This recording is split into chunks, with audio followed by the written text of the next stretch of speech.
Start over. We're talking about Luigi Mangione. Am I saying that right? Mangione? I I'm not even gonna try his last name. His name is Luigi to me. The murder of Brian, CEO guy.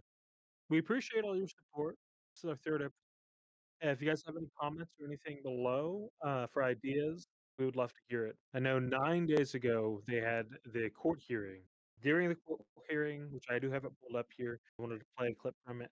His lawyer was bringing up some facts about like the need of being able to get everything from DA, defense attorney. The DA was like, well, we do have the portal that you can go and get it, but to avoid downtime at the portal, apparently there's issues with it staying online. If they could get us a hard drive for 2 terabytes, we'll give them a physical copy. So they already have apparently 2 terabytes worth of evidence, like video feeds, tracking him. Apparently, they've tracked him already going backwards from whenever he first entered New York to the murder, and they are still working on tracking him all the way out of New York to whatever state that he got caught in. Oh, really? That is very interesting. I didn't know that.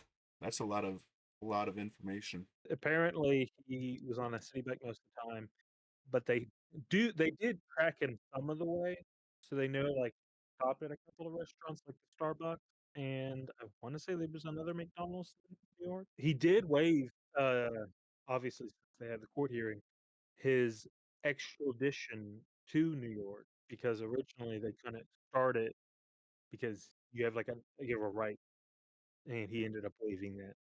So now he's in New York. They have a lot of concrete evidence then of it being Luigi being the actual murderer. That's what a lot of people are thinking because it seems like they probably have like discarded candy bar wrappers and stuff like cups that they have footage of him leaving behind. So that's been sent off to the lab. So that's one of the things that they have to turn over. The DA has to turn over. And that's not part of the 2 terabytes they have right now. The lab results still have to come in. Okay, yeah, because I was hearing that it might not have been him and that it was staged. All right. You said you got a video talking about it? Yeah, I have a this is a Law and Orders network. I'll play a little bit of it, okay? Okay, sounds good. Constitutional, and I submit there was zero law enforcement objective to do that sort of perp walk. There's absolutely no need for that whatsoever. So before she moves on to her next point, did you see where the cops were like walking him back down the hallway and he kind of turned back and was like yelling at everybody, yelling at the media? Not angrily, he was just trying to say stuff before they drug him off. No, I didn't see that. Okay. So that's called a perp walk. There's like laws against it. You can't just walk someone out for media publicity. And she's alleging that there was no need for him to be like transferred at that time. And so it was a unlawful basically it was a media setup. It was a way that they could draw more attention to the case. Oh, that's really interesting. Yeah, because I heard her talking about how he was getting mistreated. And frankly, Your Honor, the mayor should know more than anyone of the presumption of innocence that he too is afforded when he dealing with his own issues. And frankly, I submit that he was just trying to detract from those issues by making a spectacle of Mr. Mangione. And there are consequences to this. He has a right to a fair trial, and I just want to put on the record statements that the mayor made publicly about my client. Nothing saying alleged, for example, and he said, I wanted to send a strong message with the police commissioner that we're leading from the front. I'm not going to just allow him to come into our city. I wanted to look him in the eye and state, you carried out this terrorist act in my city, the city of New York that I love. And he wanted to show symbolism. Your Honor, he's not a symbol. He's somebody who is afforded the right to a fair trial. He's innocent until proven guilty. And the mayor was talking to jurors, future potential jurors that elected him. Those are the people that elected him, that he is talking to and calling this man a terrorist. So what she was talking about there is I don't know if you've heard the New York mayor is being investigated by the governor. He was like saying, "Oh, I'm glad we got Luigi. We caught the guy." He wasn't saying like we alleged or anything like that. He was just like, "He did it. Glad we got him taken care of." But he also has a federal case right now for corruption. He's probably going to lose his job.